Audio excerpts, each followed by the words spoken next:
আমরা মানুষের কাছ থেকে মেসেজ নিতে এসেছি যে হচ্ছে ওনারা আগামীর বাংলাদেশ কেমন দেখতে চাচ্ছেন, ওনাদের আগামীর বাংলাদেশ নিয়ে স্বপ্ন কি।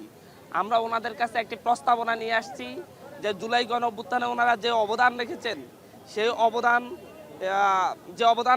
সেই অবদানের পরে ওনারা কোন আকাঙ্ক্ষায় এই যে জীবন বাজি রেখে লড়াইটা করেছেন। আমরা ওনাদের কাছে জানতে চাচ্ছি যে ওনারা আগামীর বাংলাদেশে এই জুলাই গণঅভ্যুত্থানের মধ্য দিয়ে শহীদদের রক্তের বিনিময়ে আগামীর বাংলাদেশে কি কি পরিবর্তন দেখতে চাচ্ছেন। আমরা কিছুটা ড্রাফট নিয়ে এসেছি। আমরা এখানে কয়েকটি বিষয় যেটা আমরা জুলাইয়ের প্রক্লেমেশনে আমরা লিপিবদ্ধ হিসেবে দেখতে চাচ্ছি, এই বিষয়গুলো মানুষের কাছে উপস্থাপন করছি এবং মানুষও আমাদেরকে বিভিন্ন পরামর্শ দিচ্ছে, সেগুলোও যেন আমরা জুলাই প্রক্লেমেশনে অ্যাড করতে পারি, যুক্ত করতে পারি। সেই বিষয়ে আমরা ওনাদের কাছ থেকে আসলে বিভিন্ন মেসেজ নিয়ে যাচ্ছি। আমরা যে মানুষগুলো আমাদের ভাই, আমাদের পাশে দাঁড়িয়েছেন, আমাদের সাথে লড়াই করেছেন, আমরা তাদেরকে আমাদের সঙ্গে চাচ্ছি যেন জুলাইয়ের এই স্বীকৃতির ক্ষেত্রে কেউ বাধা হয়ে না দাঁড়াতে পারে। ঘোষণাপত্র প্রকাশের ক্ষেত্রে আপনাদের একটা আলটিমেটাম আছে, এটা কিভাবে আসলে দেখেন, আমরা 15ই আগস্ট পর্যন্ত আমাদের 15ই জানুয়ারি পর্যন্ত আমাদের জুলাই প্রক্লেমেশন ঘোষণার জন্য গভর্নমেন্টকে একটি আলটিমেটাম দেওয়া হয়েছে। আমরা আশা করি গভর্নমেন্ট 15 তারিখের মধ্যেই এটা বাস্তবায়ন করবে, জুলাই প্রক্লেমেশন দিবে। তবে আমরা আমাদের জায়গা থেকে মানুষের কাছে যাচ্ছি, আমরা লক্ষ্য করছি যে বিভিন্নভাবে যাতে জুলাই প্রক্লেমেশন না হয় সেই ক্ষেত্রে বিভিন্নভাবে বিভিন্ন জায়গা থেকে ষড়যন্ত্র করা হচ্ছে। কারণ জুলাই প্রক্লেমেশন হলে জুলাই স্বীকৃতি পেলেই এদেশের মানুষের সামনের দিনে আর কখনো ভোটাধিকার কেড়ে নিতে পারবে না। জুলাইয়ের প্রক্লেমেশন পেলেই আগামীর বাংলাদেশে কেউ চাইলে মানুষের মানবাধিকার কেড়ে নিতে পারবে না। জুলাই প্রক্লেমেশন পেলেই আগামীর বাংলাদেশে কেউ মানুষের ভাতের অধিকার কেড়ে নিতে পারবে না। কারণ জুলাই প্রক্লেমেশন বাংলাদেশের মানুষের মৌলিক অধিকারগুলো নিশ্চিত করার ক্ষেত্রে একটি অগ্রগণ্য ভূমিকা পালন করবে বলে আমরা মনে করি। যার কারণে দেশি বিদেশি বিভিন্ন শক্তি চায় না যে জুলাইয়ের প্রক্লেমেশন হোক। যারা এদেশের মানুষকে দাস বানিয়ে রাখতে চায়, যারা এদেশের মানুষের উপর শোষণ করতে চায়, যারা এদেশের মানুষের উপর নিপীড়ন করতে চায়, তারাই কেবল জুলাইয়ের প্রক্লেমেশন চাচ্ছে না। আপনাদের কারো প্রশ্ন আছে?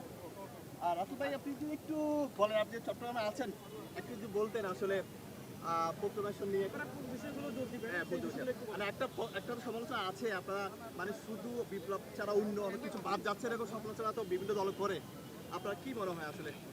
দেখুন, বিগত 50 বছরে বাংলাদেশকে যেভাবে ফ্যাসিবাদী কাঠামোর মাধ্যমে বাংলাদেশকে ভঙ্গুর একটা রাষ্ট্র হিসেবে প্রতিষ্ঠা করার চেষ্টা হয়েছে এবং বিগত 15 বছরে বাংলাদেশের মানুষের ভোটাধিকার ছিল না, বাংলাদেশের মানুষের বাকস্বাধীনতা ছিল না এবং বাংলাদেশের মানুষের যে রাজনৈতিক অধিকার সেটা ছিল না।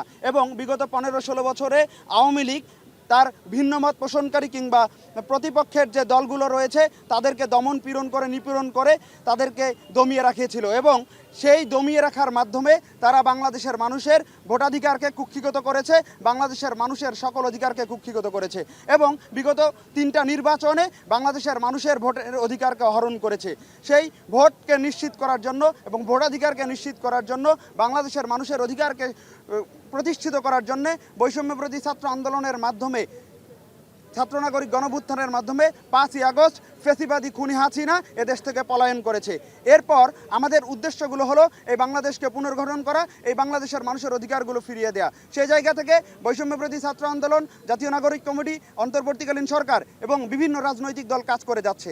কিন্তু বৈষম্যবিরোধী ছাত্র আন্দোলন যে নেতৃত্ব দিয়ে এই জুলাই গণ আন্দোলনে এদেশ থেকে খুনি হাসিনাকে দেশ ছাড়া করতে বাধ্য করেছিল, সেটা বাংলাদেশের অনেক মানুষ, বাংলাদেশের অনেক রাজনৈতিক দল মানতে নারাজ। তারা বলতে চায় এই বৈষম্যবিরোধী ছাত্র আন্দোলন শুধু নেতৃত্ব দেয় নাই, কিন্তু সারা বাংলাদেশ, সারা পৃথিবী জানে বৈষম্যবিরোধী ছাত্র আন্দোলন জুলাই গণঅভ্যুত্থানের নেতৃত্ব দিয়েছে। তারা সেটা অস্বীকার করতে চায় এবং সেই অস্বীকারের মাধ্যমেই আমাদেরকে তারা দমিয়ে রাখতে চায়। কিন্তু আমরা একটা স্পষ্ট মেসেজ দিতে চাই, বাংলাদেশের মানুষ জানে, বাংলাদেশের মানুষ স্বীকার করে এই ছাত্ররা নেতৃত্ব দিয়েছে এবং এই ছাত্ররাই আগামীর বাংলাদেশ পুনর্গঠন করবে। সে জায়গা থেকে আমরা যে বাধাগুলো পাচ্ছি সেই বাধাগুলোকে আমরা উপেক্ষা করে বাংলাদেশের মানুষের অধিকার ফিরিয়ে দেওয়ার জন্য কাজ করে যাব এবং আমাদের এই জুলাই প্রক্লেমেশনের যে ঘোষণা দেওয়ার কথা ছিল রাষ্ট্রীয়ভাবে, সেটা এখন পর্যন্ত দেওয়া হচ্ছে না এবং এই ঘোষণা দেওয়ার পেছনে অনেকে বাধা দিচ্ছে, অনেকে ষড়যন্ত্র করছে। আমরা কোনোভাবেই কোনো ষড়যন্ত্রকে প্রশ্রয় দিব না এবং ষড়যন্ত্র মোকাবেলা করবো ইনশাআল্লাহ।